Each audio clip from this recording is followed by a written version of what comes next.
the leaders of the church still went on to pattern after the Roman church. So that you go back to the Old Testament and you have Jerusalem is the capital and everybody comes up to Jerusalem to worship. Hello and welcome to Unlock the Kingdom Within You. This podcast explores the profound truth about what it means to be born into the kingdom, not a religion.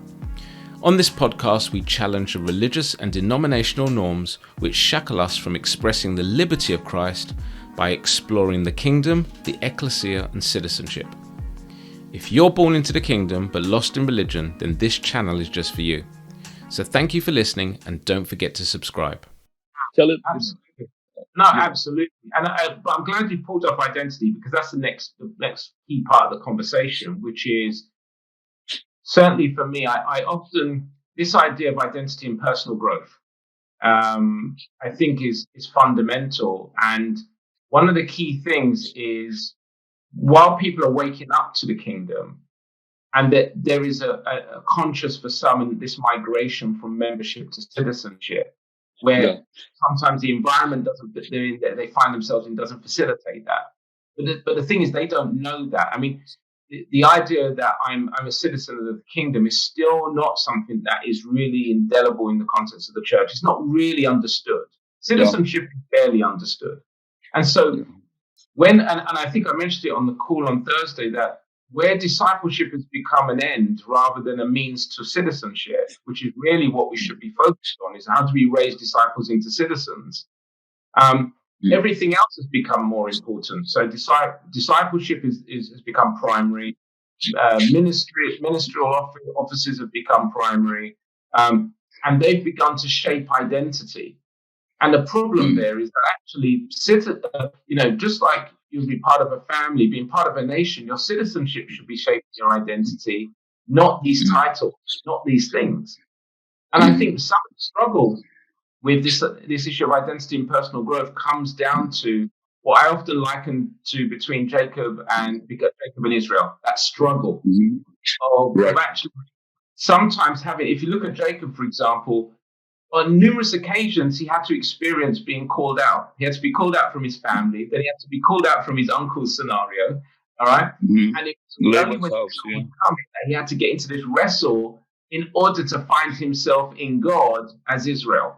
And that was a displaced moment. And I think you would liken it to what you said about displacing the old man for the new man. It's that sense of only when that occurs can we really start charting a journey with a clear, defined end in mind, and I find it interesting because I know within the development, within personal development, we've got it mapped out from Padion to Technion to Technon to Huio to Telios. That's unknown within the body of Christ as a charted objective for us to mature in. And I think the key thing for us is saying, okay, for those people that are coming to the kingdom, or becoming aware of the kingdom, and are possibly going to be entering into this idea of moving from membership to citizenship, what is this struggle going to be like for them? Because it's not just a program of teaching; it's a life teaching of going from Jacob to Israel. It's going to be a life process. I guess the question is for yourself: how do you? What would you say to somebody who's got to take that journey? What are the key things they need to understand? We've talked about hunger, but what is it they've got to embrace in order to be able to persevere, especially when the environment doesn't nurture that? So I think that's interesting. Sorry, let me not. Okay, it's interesting you use the example of Jacob, because he's such, and I love the example with Jacob, because his name means heel snatcher and all that kind of thing. And he who steals from his brother, he doesn't think he's worth anything. He has an experience in Bethel where he sees a ladder and angels ascending and descending. And as you mentioned, he goes to Laban's house. Laban uses him, and he has to wait 7 + 7 years for Rachel. And then he finds himself, I think it's Genesis 32, with the angel. And there it is, the issue of identity comes up. And it is not an automatic shift, as you know. He's wrestling. I have a theory that perhaps Jacob is not wrestling with someone else. Perhaps he's wrestling with himself. Now, that's my thing. Perhaps he's wrestling with himself. And perhaps he's wrestling with who he was and who God is telling him he needs to be. What's interesting about that wrestling match is that he's about to meet his brother Esau the next day. Yeah. So they are compelling. They are compelling situation. There's a compelling situation. He's afraid. He's probably scared to death. He sends his wife and his children ahead of him, and he sends all kinds of resources to Esau to pacify him. Because remember now, he has stolen his brother's birthright. And in that scenario, in that crisis, as it were, God appears to him and he says, I'm no longer calling you. And because he's holding on to the angel, he doesn't want to let go. His hip is out of joint. You know, his manly earthly strength has gone from him. And at that point, the angel says, I'm no longer going to call you Jacob. I'm going to call you Israel, which means prince with God, conqueror, overcomer. And I guess there is some kind of struggle. There is some kind of experiential reality that's involved in this. You know, for me, it is not something that happens overnight. It happens over listening and hearing. In other words, the word I'm looking at called transformation. And transformation doesn't occur as sitting listening to one meeting with one great preacher. It is something that happens over a period of contemplation and understanding and becoming sons of God, becoming children of God. But it happens. It happens.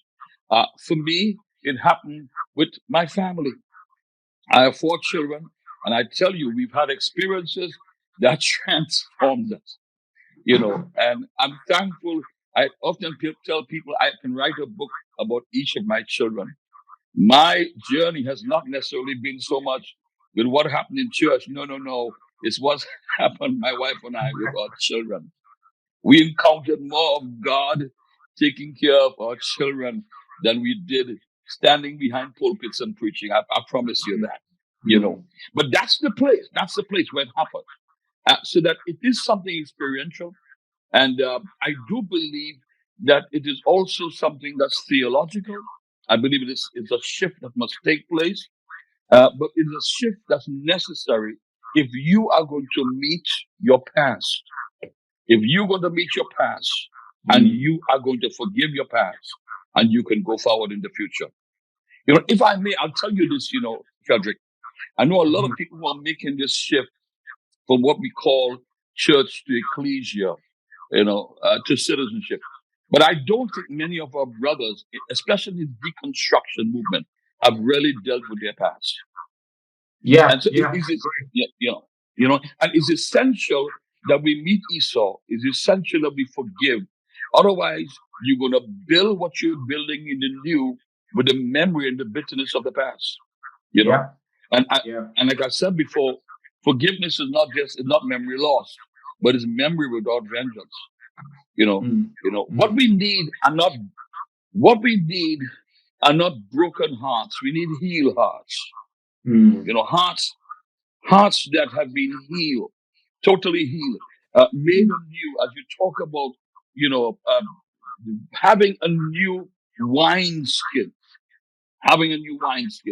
you know, having a wineskin that's ready for the new wine. Because I promise you, if we thought that the old wine stretched us, we haven't seen what the new wine will do with us yet. We haven't seen. I promise you. I promise you, man. I promise you. We have not seen, because this new wine is going to ferment on us. Well, So I was talking to Kelvin on the previous podcast about how much the apostles were having to play catch up to the Lord from the book of Acts. There was the level of stretching that was going on, and I gave the example with Peter when the Lord said, "Kill and eat." You know, there wasn't a scenario in the kingdom being expanded that it wasn't a challenge to the apostles and the disciples of that period. And when you understand the landscape of them having to go out into the outermost corners of the world, go into completely foreign territories, dealing with completely different cultures, it was a unending challenge to their theology. They had to consistently walk with the Lord and expand their thinking in order to think about, how does the kingdom get built here? How does it get built here? That's It it. wasn't going to be the That's same. it. It just wasn't going to be the same. That's it. So Thank you for saying that. Well, thank you for saying that, because that's the truth. Because this is not something that's cookie cut. I can't take what's happening in England and bring it to Trinidad. I can't take what's happening in Trinidad and try to establish it somewhere in Africa. The wine does what it wants in different cultures. Paul goes, and of course, Paul goes, and in the book of Acts, chapter 15, the biggest is the one of circumcision, and that's the Magna Carta of the church. Eventually, they decide that, okay, we're not going to let Gentile Christians be circumcised. We forbid them from drinking, eating, meats that are strangled. The whole blood issue, Levitical issue. But the truth is, they were being stretched. People use the book of Acts as a prototype for what the early church ought to be. Listen, that church had problems, and they were constantly evolving and morphing. Peter and Paul had arguments over issues of racism. Peter, and that's a mistake we make. We think as long as a guy is anointed, then his theology must be all right. Not so. Because Peter was anointed to preach on the day of Pentecost, but he still had racial tendencies. He still had some Levitical things in his mind. I will not eat this, Lord. I will not eat anything that's unclean, etc. And so God has to motivate him to get to the house of Cornelius. All kinds of stuff is happening. And I think we got to be honest with you, we're going to have to give ourselves some time here. We're going to have to be patient with it.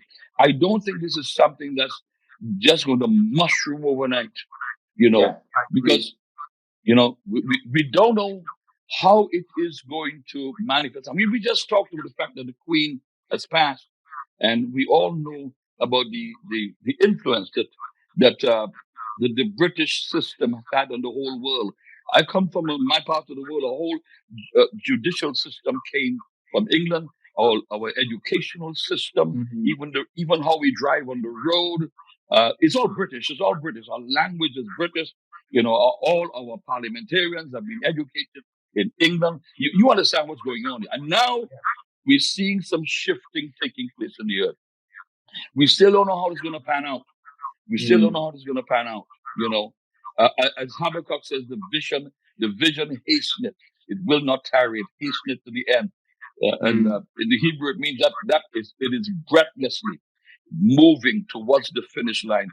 We are alive to see perhaps one of the greatest transitions and reformations in the earth. And I think Frederick, God is just preparing our minds. And I feel the number one thing that we need is openness and humility. Not that I know it, but I want to know it. This kind of thing.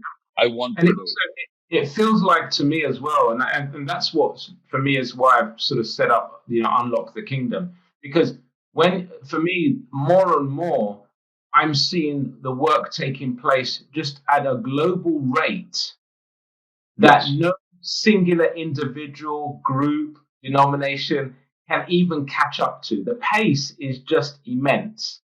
And so the way we have to sort of re-engineer ourselves, like you said, with this new wine, is we have to be very subtle, we have to be very versatile, and we have to be, if we are going to create anything, it has to be able to shift and move to accommodate the nature of the agenda of the kingdom in any particular region. And more importantly, we have to be better at collaborating. We have to be better at that. And I think what's happened is we've settled into silos, and those silos become big structures. And then when the traffic changes, the public traffic changes around those structures can't accommodate it. And I see that in the UK. There's aspects of the state church that is essentially become fixed, inflexible. And I'm not talking about the doctrines of Christ here, but because its entire perspective has become led by its historical successes, that it then believes that seemingly be carried out through its varying methods, it hasn't been able to recognize that the kingdom is advancing and advancing in a way that is actually it's slowed down and it's behind and it's way behind the curve. And it's hemorrhaging people as a result. I mean, you think about it in the situation with COVID, for example, where churches found themselves, denominations struggled for their members, for example, to attend the church because that was the pattern of their liturgy. It was a requirement to be at the building. Many of them struggled to adopt an online and move online and be more versatile, flexible. And as soon as COVID has been lifted, it's straight back to that model. Got to return back to it. And actually, there was so many opportunities there in moving away, just for the moment, just for the season, moving away from that physical space. There was an opportunity to reevaluate what the kingdom is doing and look to say, well, we don't have to return back to a region alone. We can actually link arms with others and provide that flexibility to work in territories together for the sake of the kingdom. And these are some of the things, I really think that one of the things that's happening is the type of technology that's coming on the earth now through the kingdom to apostolic and prophetic men they are becoming city builders. Mm-hmm. The emphasis is they're thinking about the city and they're thinking about how does the city work in this region.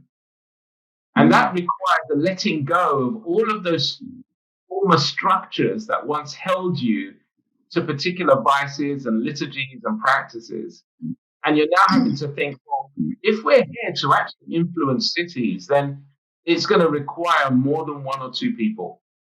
It's actually going to require people who have the technology to influence that city and essentially turn people away from the perils that many of our people around us are in. So it's going to be a very interesting landscape going forward, because you mentioned the end of empire. In fact, I believe we have seen the end of an empire, and I never thought we would witness that. But we're witnessing it on the ground. And with that, it's interesting that within the UK, we're also witnessing I believe, the end of Christendom in the way, in the life of Queen Elizabeth. The nostalgia, even in ceremony today, the nostalgia about Christianity within the context of the framework of the state church. There was a recognition of her service towards that. But for many there, that's not their world. It's not their world any longer. It's purely left as a ceremony. It's no longer life, even though she to a certain degree modeled that life. There's a very, very interesting world we're living in, but also very not just interesting, but one that's actually going to be very empowering for believers who start to make that transition. The other thing I did want to raise with you, which is how much of an impact do you think the transition from membership to citizenship is going to have on families and communities that may not be migrating as quickly? But let me begin by let me go back to what you said about the present structure and expression of the church. I do believe that one of the key things in the old paradigm was centralization. We centered everything around the building and around the priesthood. Because I think what happened to the church is that we, even after the Reformation, the leaders of the church still went on to pattern after the Roman church. So that you go back to the Old Testament and you have Jerusalem is the capital and everybody comes up to Jerusalem to worship. So that during the 1900s, early 1900s, with the Pentecostal revival, with the Azusa Street revival, I think God visited the church, but I think it got denominationalized very, very soon. So you got those patterns coming back again. Nonetheless, I do see that I see God decentralizing things. I don't believe that the church will ever become irrelevant. I think it's going to change expression. It is going to morph. It is going to become perhaps a different organism in the earth. And when I say church, I'm talking about congregation. That's what the word really means, you know. And so, the word ecclesia was taken from another word in the Septuagint, which means, and the word means congregation. I think the word is kahal the word is kahal from the Septuagint. Yes, because that's the word that's used. And even Jesus uses that word because the Septuagint feeds Hebrew concepts into the New Testament. But the thing is, we're talking about meet, and I believe that people will meet, whether they meet online, whether they meet in a building, whether they meet in a home, wherever they meet. I believe people will meet. That's the bottom line.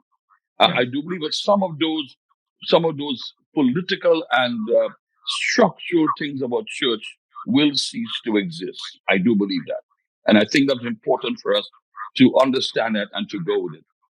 You know, but you talk about the impact on people's lives as they move they move into citizenship, as they move into ecclesia. I think one of the things it does is that it brings everyone to a place of maturity. I think that's the key thing. I think it calls people to a place of maturity where I'm no longer depending on someone to do it for me, to say it for me, or even to pray for me.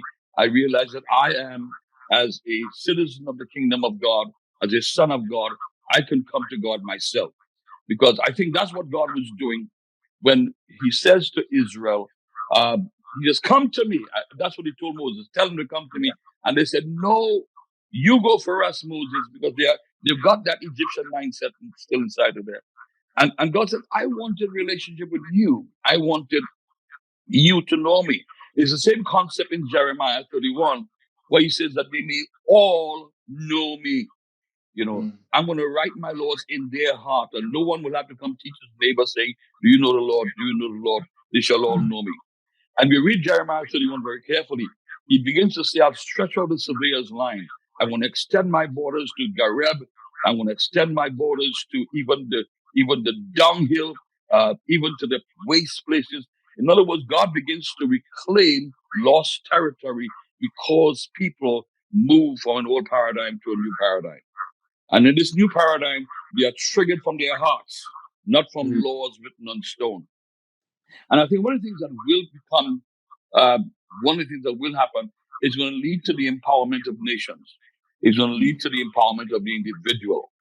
I think nations that were classified as third world nations and that always knew they were never third world are going to shift from that place. You know, so I think one of the things that is going to happen is maturity. I believe some people will not rebel, but some people will have to be taken to that place. One of the things that I believe is my role is helping people to transition there, taking them from the known to the unknown. That's what I've done over the years, and we continue to do it. Taking them from just pastor dependent to becoming more Christ dependent and Christ realized, and understanding that you can do all things through Christ who strengthen you.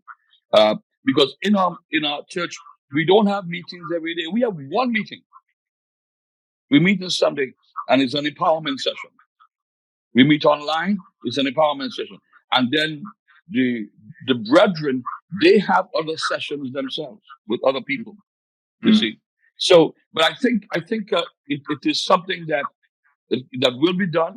I think it is something that the Holy Spirit is going to help us with, you know. But again, correct teaching is going to become important.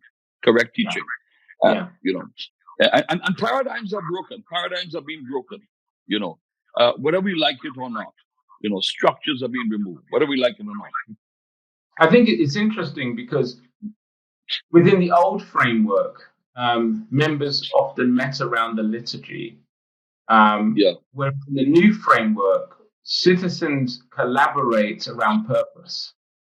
And I think what also happens is that they what causes them to come together and collaborate around purpose is when those purposes are to be realized in specific localities. So one of the things I see going forward under the identity of citizenship is a lot more liberty for people to walk in and out of communities in different regions. It will no longer be the walls that once separated people. As a citizen, I have an absolute right to attend your community and sit in it and collaborate in your community. Right. I should not be isolated within my community in another part of the country. And I think that that's why I said the fundamental, and I say this in our community, the fundamental reason you're in our community as a member is that membership is very small, citizenship is very big. And so membership is simply to locate you in the work you're doing. Whereas citizenship is the national purpose that drives your resource, your time, your energy in order to support what is essentially a universal direction under the sovereignty of God. And that whole shift will require leadership within that to be very flexible. It'll require a better collaboration between the body of citizens and the layers of whether it's eldership or the fivefold ministry working together.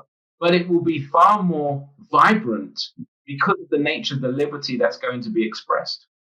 And that's why I go back to the principles of what took place in Acts. The apostles were not in, and the prophets in that time were not in a position to even try to sort of draw people into particular boxes. They couldn't do it. And in fact, Paul warns later on of it when he says, you're saying you follow this one or you sort of follow that one. That will end up shepherding you into a corner in a space where you will lose your liberty. And so it's really interesting because I then think also that gives greater room and flexibility for the Holy Spirit to work. That's it. Because as you said, they're taking personal ownership for their constitution and for their role as a citizen within the nation, whilst at the same time collaborating with different groups within their localities to see the kingdom pushed out and to see the agenda furthered. So it's definitely, I think, my challenge with the ecclesia, when I began to walk in the context of really beginning to build out the Restore Citizenship service, as I see, I've always said to people, Restore Citizenship is not a ministry, it's a vision. That's what it is. It's just a vision. It's a vision where if people can agree that we are part of a kingdom and that we're citizens of a kingdom, that is a stepping stone to work together. And I think that for me, at that time, the Lord had said to me, don't get into the debate around the ecclesia and the church. I knew there was a difference. I appreciated the difference. But I knew that, one, that wasn't a hill for me to fight on. And I wasn't being asked to do that. But two, I knew that without the identity of citizenship being firmly rooted within people, the ecclesia will end up becoming like the church. Because what makes the ecclesia unique is the gathering, or I should say, the assembly of citizens. I think too. And I always go back to the theological perspective because we. In the church, one of the reasons we have not become citizens, as it were, or I would say real manifested sons of God, as it were, is that we had a mentality of leaving rather than cleaving. So now you realize I'm not leaving. I have a responsibility to the earth. That my mandate now involves touching my community, touching my neighbor, feeding my brother. That righteousness is calculated in not what I don't do, but in taking care of the broken and those that are hungry, and so ministering the life of God to those who are without. So it's a whole shift. But I do believe, as you would say, we have to make the shift. And there's something that you said I believe is very important about the collaboration in building cities. Because I know from experience, there are things that I am called to do that I need your help with. There are things that I am called to do that, the pieces of the puzzle are not all in me, or even sometimes in my community. The pieces of the puzzle may be in another brother's heart. Matic is he's on the call sometimes. He's a really precious brother, and many times I would have him in, and he is very into the heart of God. Yes. Hearing the heart of God, into prayer, and that's a dimension that's necessary, for us. And that's what I mean. I'm not talking about exchanging pulpits here. I'm talking about bringing pieces into your community that would help you to build what you're doing. Because as you said, it's going to require collaboration. It's going to require understanding. But I believe it's going to require us understanding that this blueprint is yet evolving. It is not something that we have, But I do, if there's anything that we do know, is that it is very Christ-like. It is of the nature of Christ. It's like God said to Moses, I want you to build this tabernacle and build it with 3 rooms. And of course, he built it with all the different dimensions. There's 3 dimensions: the outer court, the middle court, and the Holy of Holies. And that tabernacle eventually speaks of the person and work of Christ. And that it is the grandfather clause of all New Testament truth. So that whatever God is building in the earth must be Christ-like. Because I imagine that you can say, okay, I want to build the ecclesia. I want to build a kingdom expression. And you can get very humanistic. You can get humanistic ideas. I want to build a school. I want to build a banking system. And then you can eventually just copy that which you have already seen, if you don't have a clear picture in your mind. And to me, the importance of being Christ-like is very, very foremost in this. How are we to build it? And I guess that's why you're going to need the help of true apostles and prophets to help us, and architects, as the scripture would say, architects, knowing how to craft this as we go forward. Because it is true that societies are collapsing, systems are collapsing, and we will have to have a kingdom expression. I go back to the book of Acts when there was a famine in the region there, Palestine, and the disciples got together, and so that's the time when Agabus prophesied. He was one of the prophets, and they raised a collection for helping the saints. So they became the arm of God extended in the midst of what you may call, climate change, as it were. They became God's hand extended, because the gift of prophecy got involved, because the apostles got involved, because the church took on an expression of kingdom life. Perhaps many lives were saved, So that to me is very interesting. Thank you for joining our fireside talk about the kingdom. My name is Frederick Tobun, and I hope this podcast has been a blessing to you. If you'd like to continue to receive fresh insight into the kingdom, click the notification bell to follow us. For further information about the kingdom, visit our website www.unlockthekingdomwithinyou.com to download your free ebook. See you soon.